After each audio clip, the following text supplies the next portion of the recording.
तो आज बात करेंगे, ठीक है, next question that is 7 number, ultrasonic sensor program. ठीक है, यहाँ पर हम अल्ट्रासोनिक सेंसर का यूज करेंगे। इसका यूज होता क्या है, एक्चुअली ये डिस्टेंस बताता है, कोई ऑब्जेक्ट कितना दूर है वो में डिस्टेंस बताता है। तो स्टार्ट करते हैं। सबसे पहले इसका सर्किट डिजाइन करेंगे और उसी टाइम पर थोड़ा सा अल्ट्रासोनिक सेंसर के बारे में भी बताएंगे, वो कैसे क्या वर्क करता है। और उसके बाद जो भी सर्किट डिजाइन करेंगे उसके अकॉर्डिंग हम कोडिंग करेंगे पूरा। ठीक है, तो आते हैं टिंकरकैड सिमुलेटर पर। तो आ गया ये टिंकरकैड और यहाँ पर हमारे सामने है आर्डिनो यूनो। और इसके बाद अल्ट्रासोनिक यहाँ पर सर्च कर लेते हैं। यहाँ पर टाइप करोगे TLTRA, तो यहाँ पर अल्ट्रासोनिक डिस्टेंस सेंसर, इस पर क्लिक करोगे और फिर जो सेंसर ये वाला है, ये वाला यहाँ पर इंसर्ट करोगे। तो पहले तो समझ लो अल्ट्रासोनिक सेंसर वर्क कैसे करता है। तो इसमें क्या होता है कि 4 पिन्स आ रही हैं। VCC मतलब होता है पॉजिटिव। ठीक है, यहाँ पर हम एनोड पास करेंगे और GND मतलब ग्राउंड नेगेटिव पास करेंगे। तो ये पॉजिटिव नेगेटिव पास करके इस सेंसर में हम वोल्टेज पास करेंगे और ये वर्क करेगा। ठीक है, ये क्या वर्क करता है, जैसे काम इसका एक ही है कि डिस्टेंस बताता है हमको। ठीक है, तो वो कैसे बताता है, तो बताने का तरीका ये होता है कि यहाँ से हम साउंड वेव थ्रो करते हैं। ये साउंड वेव यहाँ से निकलता है और साउंड वेव निकलती हैं, इन्वायरमेंट में जाती हैं, ऑब्जेक्ट से टकराती हैं, फिर इधर दूसरे साइड में यहाँ पर साउंड वेव रिसीव होती हैं। यहाँ पर क्लॉक लगी होती है जो ये टाइम कैलकुलेट करती है कि साउंड वेव कब गई थी और कब वो साउंड वेव वापस रिसीव हुई हैं। तो यहाँ से टाइम कैलकुलेट होती है इस क्लॉक से। रही बात स्पीड की, तो साउंड वेव की स्पीड क्या होती है भाई, 343 मीटर पर सेकंड होती है। ठीक है, तो 343 मीटर पर सेकंड होती है। स्पीड फिक्स होती है साउंड वेव की। टाइम जो है वो क्लॉक ये कर लेती है मेजर। फिर क्या, डिस्टेंस निकालनी है तो फॉर्मूला लगा देंगे, distance is equal to time into speed, speed into time whatever. तो ये जब फॉर्मूला लगा देंगे डिस्टेंस में पता लग जाएगी। ठीक है, तो इसमें कब साउंड वेव कैसे निकलती हैं, तो इसमें एक ट्रिगर पिन है, एक इको पिन है। जब हम ट्रिगर पिन में करंट पास करेंगे तब साउंड वेव यहाँ से निकलेंगी अल्ट्रासोनिक से, और फिर इको पिन का यूज होगा रिसीव करने का। ठीक है, तो यहाँ पर इसको हम सर्किट डिजाइन करते हैं, कनेक्ट करते हैं सारा कुछ। ठीक है, तो VCC को कनेक्ट कर लेते हैं हम 5 वोल्ट से ताकि करंट लगातार फ्लो होता रहे। ग्राउंड नेगेटिव कनेक्ट करना है। फिर ट्रिगर पिन को हम कनेक्ट करेंगे डिजिटल पिन से, क्योंकि जब हम करंट पास करेंगे तब साउंड वेव निकलेंगी, लगातार साउंड वेव नहीं निकलते रहेंगे। ठीक है, कुछ देर साउंड वेव थ्रो करेंगे, एनवायरमेंट में जाएंगी और फिर इन्हें स्टॉप कर देंगे, रोक देंगे, मतलब करंट पास करना बंद कर देंगे। फिर इको पिन से रिसीव कर लेंगे। ठीक है, उसके बाद हम फॉर्मूला लगा करके यहाँ पर कितना डिस्टेंस पर कोई ऑब्जेक्ट है उसको देखेंगे। ठीक है, तो यहाँ पर आते हैं, उसको उठा लेते हैं ब्रेडबोर्ड को, क्योंकि इसमें कई सारी पिन्स हैं। तो ये ब्रेडबोर्ड है, लेफ्ट क्लिक करेंगे, माउस को जब ले आएंगे तो ब्रेडबोर्ड यहाँ पर कनेक्ट हो जाएगा। तो उसका यूज़ कर लेते हैं। तो सपोज हमने इसको ब्रेडबोर्ड को यहाँ पर रख लिया और ये रहा आर्डिनो यूनो, और इसको उठा लेते हैं सेंसर को, तो यहाँ पर इन्हीं पिन से कनेक्ट कर देते हैं। तो यहाँ पर आप क्या करते हैं, और 5 वोल्ट लेते हैं यहाँ से। तो हमने यहाँ से 5 वोल्ट लिया, लेफ्ट क्लिक किया, यहाँ से वायर आ गया और इसको इस तरीके से प्लस से कनेक्ट कर दिया।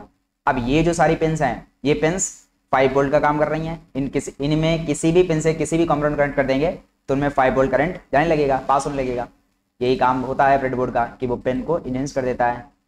फिर उसके बाद यहाँ पर ग्राउंड ले लेते हैं। तो हमने यहाँ पर ग्राउंड पर क्लिक किया और इस तरीके से यहाँ पर ग्राउंड के लिए वायर ले लिया और इसको हमने यहाँ पर निगेटिव से कनेक्ट कर देते हैं सपोज, और इसका कलर चेंज कर देते हैं फॉर सेक ऑफ अंडरस्टैंडिंग, या ध्यान रखने के लिए कि यहाँ पर कौन सा नेगेटिव कौन सा पॉजिटिव है। तो नेगेटिव यहाँ पर ब्लैक वायर है ग्राउंड, और पॉजिटिव यहाँ पर रेड वायर है दैट इज 5 वोल्ट। अब क्या करेंगे, इसमें जो ग्राउंड लगता है, इसमें जो रेसिस्टर लगता है वो ग्राउंड साइड लगता है, और बाकी 5 वोल्ट है वो नॉर्म लगता है। तो हमने 5 वोल्ट यहाँ से उठाया और इसमें VCC मैंने इस तरीके से यहाँ पर कनेक्ट कर दिया। अब यहाँ पर कनेक्ट करेंगे तो जो 5 पिन दिख रही हैं इनमें किसी से कनेक्ट कर दो कि वो एक ही काम करेंगी 5 पिन। ठीक है, और इसका जो कलर है वो यहाँ पर हम रेड कर देते हैं। भाई ये जो पिन्स हैं इनमें किसी एक से कनेक्ट करोगे तो वो 5 काम करेंगी सारी पिन। जैसे ये हैं, ये भी 5 का सेट है। ठीक है, ये वाली क्या है, ये पूरा 30 का सेट है। इनको हॉरिजॉन्टल बोल सकते हो जैसा कि इसमें ब्रेडबोर्ड है। ठीक है, इनको वर्टिकल बोल सकते हो इस तरीके से। अब यहाँ पर 5 वोल्ट हो गया। अब यहाँ पर रेसिस्टर लगा देते हैं। ठीक है, यहाँ पर रेसिस्टर लगा दिया, इस तरीके से इनमें कनेक्ट कर दो तो यहाँ पर कनेक्ट हो गया ये इन सारी पिन से। इसके बाद यहाँ से ग्राउंड ले लेते हैं। तो हमने यहाँ से उठाया और इसको ग्राउंड मैंने रेसिस्टर से कनेक्ट कर दिया, और फिर मैंने इसका जो कलर है वो भी चेंज कर दिया क्योंकि ये निगेटिव है। तो निगेटिव ने यहाँ से लिया, रेसिस्टर से होते हुए इन सारी पिन से कनेक्ट होते हुए ग्राउंड में चला गया। ठीक है, निगेटिव, और ये पॉजिटिव। अब बचा है ट्रिगर और इको पिन। तो ट्रिगर पिन को हम डिजिटल पिन से कनेक्ट करेंगे ताकि जब हम करंट पास करें तो साउंड वेव यहाँ से निकले, और जब करंट पास ना बंद कर दें साउंड वेव भी बंद हो जाए। ठीक है, तो हम पहले पास करेंगे फिर साउंड वेव निकलेंगी थोड़ी देर के लिए, कुछ माइक्रोसेकंड के लिए। ठीक है, यहाँ पर हम माइक्रोसेकंड का यूज करेंगे। कुछ माइक्रोसेकंड एनवायरमेंट में साउंड वेव निकलेंगी और फिर मैं स्टॉप कर दूंगा, मतलब करंट उसमें जीरो पास लो कर दूंगा ताकि करंट पास ना हो। जो भी साउंड वेव निकली है वो कितनी देर रिसीव हो रही है वो मुझे टाइम आइडेंटिफाई करेंगे। तो यहाँ पर आते हैं ट्रिगर पिन। तो ट्रिगर पिन में हमने यहाँ पे किसी से भी वायर उठा लो। ठीक है, यहाँ में किसी से वायर उठा लोगे। ठीक है, फिर तुम यहाँ पर सपोज 10 नंबर पिन से यहाँ पर कनेक्ट कर देते हैं और इसको यहाँ पर ग्रीन दे देते हैं। ठीक है, जो ग्रीन वायर है ये तुम्हारे साउंड वेव को एनवायरमेंट में निकालेगा क्योंकि यहाँ से करंट फ्लो करवाएंगे। फिर इको पिन रिसीव करेगा तो इसको हम किसी पिन से कनेक्ट कर लेते हैं। तो इसमें किसी कोई पिन ले लो यहाँ पर। ठीक है, सपोज हमने पिन ले ली और सपोज हमने यहाँ पर इसको 6 नंबर से कनेक्ट कर लिया इस तरीके से। अब मैंने इसका कलर जो है वो ब्लू कर देते हैं क्योंकि ये रिसीव कर रहा है। इस तरीके से कलर कोई भी रखो। ठीक है, बाकी हम एक प्रैक्टिस फॉलो करते हैं कि रेड रहेगा पॉजिटिव, निगेटिव रहेगा तुम्हारा ग्राउंड वाला, ब्लैक रहेगा।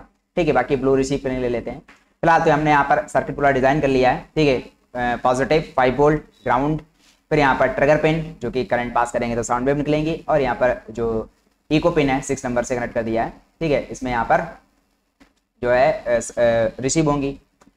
फिर क्या करते हैं, सर्किट डिजाइन हो गया। अब इसी सर्किट के अकॉर्डिंग आते हैं कोड में और कोडिंग स्टार्ट करते हैं। तो स्टार्ट द कोडिंग। कोडिंग में क्या करना होता है, सबसे पहले हम डिजिटल पिन को देखते हैं कि कौन से पिन हम यूज कर रहे हैं। ये जो पिन हम यूज कर रहे हैं उनका मोड वगैरह सेट करेंगे। तो हमने यहाँ पर लिखा पिन मोड, और पिन मोड में मैंने यहाँ पर ब्रैकेट सेमीकोलन लगाया। ठीक है, पैरेंथेसिस लगाए, और पिन मोड में 2 आर्गुमेंट पास करने पड़ते हैं, एक तो पिन नंबर और दूसरा पिन का मोड। तो हमारा जो 10 नंबर है, 10 नंबर जो कि ट्रिगर पिन है, इसमें करंट पास करवाएंगे। पिन में करंट पास करेंगे तभी तो इसमें साउंड निकलेंगी। तो इसको आउटपुट मोड में ओपन करेंगे। तो 10 जो कि पिन नंबर हो गई, कॉमा आउटपुट।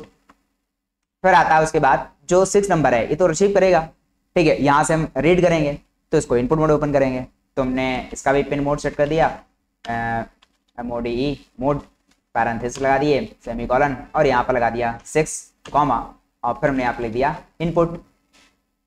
तो हमने मोड वगैरह सेट कर दिया है। डिजिटल पिन का यूज किया था उनका मैंने कोड भी कर दिया। ठीक है, किस मोड में उनको OUT PUT।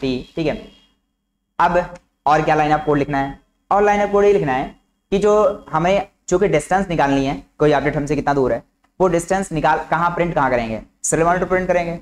तो इसलिए हमें यहाँ पर एक लाइन और लिखनी पड़ेगी जो सीरियल मॉनिटर को स्टार्ट करेगी, बिगिन करेगी। तो हमने एंटर कर दिया और यहाँ पर लिख दिया SERIAL serial dot begin, BEGIN serial dot begin. उसके बाद सेमीकोलन लगा दिया, और फिर मैंने यहाँ पर 9600 बॉड रेट पास कर दी। Line number 3, line number 4, line number 5 क्यों लिखी है, उसके पीछे स्टोरी क्या है। ठीक है, रीजन क्या, लॉजिक क्या है, मैंने बता दिया है। ठीक है, आई होप समझ रहे होगे हर एक लाइन ऑफ कोड के पीछे क्या वजह है, क्यों लिख रहे हैं, वो तुम्हें पता होना चाहिए कोड को, तभी समझ में आएगा। अब आते हैं यहाँ पर। ठीक है, बस 3 लाइन लिखनी थी। जो लाइनें हमें अपने कोड में एक बार चलानी होती है उन्हें सेटअप में लिखते हैं, और मोड एक ही बार सेट करते हैं, और सीरियल मॉनिटर भी एक ही बार स्टार्ट करते हैं, तो उसने सेटअप में लिख दिया। अब आते हैं लूप में, और वो लाइनें लिखेंगे जो बार बार चलेंगी। तो क्या लाइनें लिखेंगे, तो लाइनें क्या लिखनी है, सीधा हम ट्रिगर पिन में करंट पास करवाते हैं ताकि साउंड वेव जनरेट हो, और उसके बाद फिर ऑफ कराते हैं ताकि अब रुक जाएं, और फिर रिसीव करेंगे और बस फॉर्मूला लगाएंगे और डिस्टेंस आ जाएगी। This is the story. मैं क्या करूंगा, करंट पास करने के बजाय सबसे पहले मैं करंट को ऑफ करूंगा। तुम कहोगे ऑफ तो है, but for the safer reason, for the accuracy, कि हम ये श्योर करना चाहते हैं कि अभी कोई साउंड वेव नहीं निकल रही है। ठीक है, तो हमें यहाँ पर करंट पास नहीं करना है, मतलब लो करना है। तो हम क्या लिखेंगे, यहाँ पर लिखेंगे digital light, DIGITL digital, WRIT right, और डिजिटल लाइट मैंने सेमीकोलन लगाया, और मैंने यहाँ पर 10 कॉमा यहाँ पर लिख दिया सपोज 0। अब क्या हुआ, सेफ साइड है कि अभी कोई साउंड वेव नहीं निकल रही है। ठीक है, अब उसको हम 2 माइक्रोसेकंड होल्ड करते हैं। माइक्रोसेकंड, यस, तो यहाँ पर माइक्रोसेकंड का यूज करेंगे, और अभी तक तो हम डिले फंक्शन का यूज करते थे जिसमें मिली सेकंड पास करते थे। ठीक है, तो माइक्रोसेकंड कैसे पास करेंगे, तो माइक्रोसेकंड के लिए एक अलग फंक्शन ही होता है, डिले माइक्रोसेकंड। ठीक है, उसमें जो वैल्यू पास करोगे वो माइक्रोसेकंड में ही कंसिडर की जाएगी। तो यहाँ पर हम लिखते हैं डिले, DELA बाई डिले, और चूंकि जब दूसरा वर्ड लिखते हो तो यहाँ पर कैमल केस फॉलो होता है। इट मीन्स सेकंड वर्ड को डिफरेंशिएट करने के लिए कैपिटल से स्टार्ट करते हैं। तो यहाँ पर लिखा MICROSECONDS माइक्रो सेकंड्स, 2 वर्ड है, डिले माइक्रो सेकंड्स। ठीक है, फिर हमने पैरेंथेसिस हमने ओपन क्लोज किया, सेमीकोलन लगाया। अब यहाँ पर 2 माइक्रोसेकंड रोक देते हैं कि हाँ ऑफ है। नाउ अब हम चाहते हैं करंट पास हो और साउंड वेव निकले एनवायरनमेंट में। तो फिर करंट पास करने के लिए भाई यहाँ पर लिखेंगे digital DIGITL digital light WRITE, और इसमें हम सेमीकोलन लगाएंगे और फिर इसमें पास करेंगे 10,1। इसका मतलब क्या हुआ, अब जो ट्रिगर पिन है उससे साउंड वेव निकलेंगी। अब ये 10 माइक्रोसेकंड तक यहाँ पर साउंड वेव को हम यहाँ पर इन्वायरमेंट में निकलने देते हैं। तो फिर मुझे फिर से डिले माइक्रोसेकंड करना पड़ेगा, तो हमने यहाँ पर लिख दिया DELAY delay MICROSECONDS delay microsecond. अब यहाँ पर 10 पास करेंगे तो 10 माइक्रोसेकंड तक यहाँ पर जो वेव्स हैं, साउंड वेव्स हैं, वो इन्वायरमेंट में निकलेंगी। उसके बाद क्या करना है, अब मुझे ऑफ कर देना है। ठीक है, तो ऑफ करने के लिए वापस हम यहाँ पर डिजिटल लाइट लिखेंगे, डिजिटल WRITE राइट, और मैंने सेमीकोलन पैरेंथेसिस लगाया, सेमीकोलन क्लोज किया, और फिर मैंने यहाँ पर लिखा 10,0। इसका मतलब करंट अब बंद हो गया, लो कर दिया, अब साउंड वेव नहीं निकल रही है। अब जो साउंड वेव थ्रो हुई इन्वायरमेंट में वो कितनी देर बाद रिसीव हो रही है, वो यदि मुझे टाइम कैलकुलेट करना है तो उसके लिए यहाँ पर एक प्रीडिफाइंड फंक्शन होता है और वो होता है पल्स इन। तो पल्स इन प्रीडिफाइंड फंक्शन होता है जो बता देता है कितने टाइम में साउंड वेव यहाँ पर रिसीव हुई है, तो उसका यूज करेंगे प्रीडिफाइंड फंक्शन का।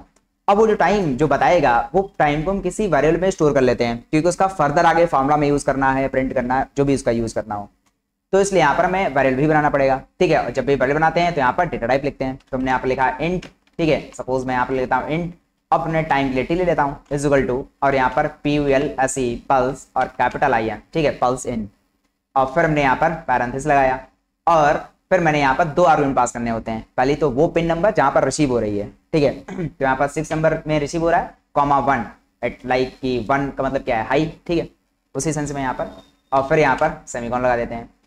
टी में टाइम है, और स्पीड, वैसे तो साउंड वेव की स्पीड होती है 343 मीटर पर सेकेंड, बट यहाँ पर जो माइक्रोसेकंड का यूज कर रहे हैं, ठीक है, तो इसको हम यहाँ पर ऐसे, यहाँ पर जो वैल्यू यूज करेंगे वो यूनिट में कन्वर्ट कर लेंगे माइक्रोसेकंड में, तो वो हो जाएगी 0.0343 सेंटीमीटर पर माइक्रोसेकंड, वो वाली वैल्यू यूनिट कन्वर्जन कर लेते हैं। ठीक है, यूनिट सेम रखेंगे ना, टाइम यहाँ माइक्रोसेकंड में आ रहा है तो डिस्टेंस भी उसी अकॉर्डिंग स्पीड भी चेंज करेंगे यूनिट में। खैर, स्पीड तुम्हें पता है टाइम टी में आ जाएगा, फिर हमें डिस्टेंस निकालनी है, वो डिस्टेंस भी हम किसी वेरिएबल में रख लेते हैं ताकि उसे आगे हम प्रिंट कर पाएं। ठीक है, डायरेक्ट भी प्रिंट करा सकते हो, बट वेरिएबल में स्टोर कर लेते हैं, आगे इन फ्यूचर कभी कुछ ऑपरेशन करना हुआ तो यूज कर लेंगे। तो फिर से यहाँ पर हम वेरिएबल बनाते हैं, इंटीजर ही बना लेते हैं। ठीक है, फ्लोट बना सकते हो क्योंकि पॉइंट में आ सकता है, बट इंटीजर बना लेते हैं। फ्लोट बनाओगे, फ्लोट वैल्यू जनरेट होगी तो उसमें पॉइंट डेटा लॉस हो जाएगा, केवल इंटीजर पार्ट ही आएगा। तो फिर यहाँ पर इंट टी वेरिएबल लिखते हैं, और यहाँ पर सबसे पहले क्या लिखते हैं, टाइम टी, और फिर यहाँ पर मल्टीप्लाई कर देते हैं, इससे मल्टीप्लाई करेंगे 0.0343, इससे मल्टीप्लाई कर देते हैं। ठीक है, और अब एक बात बताओ, जैसे मान लिया इस साउंड वेव से, इस पार्ट से साउंड वेव निकली, इन्वायरमेंट में गई और फिर टकराई, तो टाइम डबल नहीं आ रहा है, एक जाने का वहां तक ऑब्जेक्ट तक, फिर ऑब्जेक्ट टकरा के वापस आने का। मुझे सिंगल टाइम चाहिए क्योंकि 2 ऑब्जेक्ट A to B के बीच में सिंगल डिस्टेंस में चाहिए कितनी है, तो इसलिए कह रहा हूँ इस पूरी कैलकुलेशन को 2 से भाग कर दो। ठीक है, तो सिंगल टाइम आ जाएगा A to B के बीच का। तो मैंने यहाँ पर ब्रैकेट लगा लिया है, और उसके बाद यहाँ पर डिवाइड बाई 2 कर देते हैं। अब बस लास्ट लाइन प्रिंट कर देते हैं। प्रिंट करने के लिए हमारे पास सीरियल मॉनिटर होता है, तो उसका यूज कर लेते हैं, सीरियल डॉट प्रिंटलन। तो हमने लिखा है यहाँ पर सीरियल डॉट प्रिंटलन, PRINTLN। फिर मैंने यहाँ पर सेमीकोलन लगा दिया, यहाँ पर भी लगा दिया, छूट गया था, और यहाँ पर वेरिएबल का नाम लिख दिया। और अब ये सीरियल डॉट प्रिंटलन जो है वो सीरियल मॉनिटर प्रिंट कर देगा वैल्यू। ठीक है, सर्किट पूरा कंप्लीट हो चुका है, कोडिंग हो चुकी है। अब यहाँ पर जब इसको स्टार्ट करेंगे और फिर मॉनिटर पर रिजल्ट देखेंगे कि कोई ऑब्जेक्ट कितनी दूर पर है, तो उस मॉनिटर को यहाँ से हम स्टार्ट कर लेते हैं, और उसके बाद यहाँ पर पहले से डिस्टेंस आ रही इसको क्लियर कर देते हैं, और यहाँ पर डिस्टेंस आ रही 242। थोड़ा सा सर्किट को नीचे मूव करेंगे और यहाँ पर इस पर क्लिक करेंगे, और फिर ये जो ऑब्जेक्ट आ रहा है इसको नीचे ले आओ, तो डिस्टेंस यहाँ पर कम हो रही है, 133 हो रही है। ठीक है, थोड़ा और पास में ले आओ तो यहाँ पर ऑब्जेक्ट की डिस्टेंस 87, 71, 72, और थोड़ा सा डिस्टेंस पे ले जाओगे तो यहाँ पर ऑब्जेक्ट की जो डिस्टेंस है वो यहाँ पर 292, इस तरीके से यहाँ पर वेरी कर रही है। यही अल्ट्रासोनिक सेंसर का काम होता है कि वो डिस्टेंस बताता है, यहाँ से साउंड वेव निकल रही हैं, ऑब्जेक्ट से टकरा रही हैं, वापस आ रही हैं, अब वो ऑब्जेक्ट कितनी दूर है वो डिस्टेंस कैलकुलेट करने का काम सेंसर का होता है। ठीक है, तो आई होप समझ में आ गया होगा।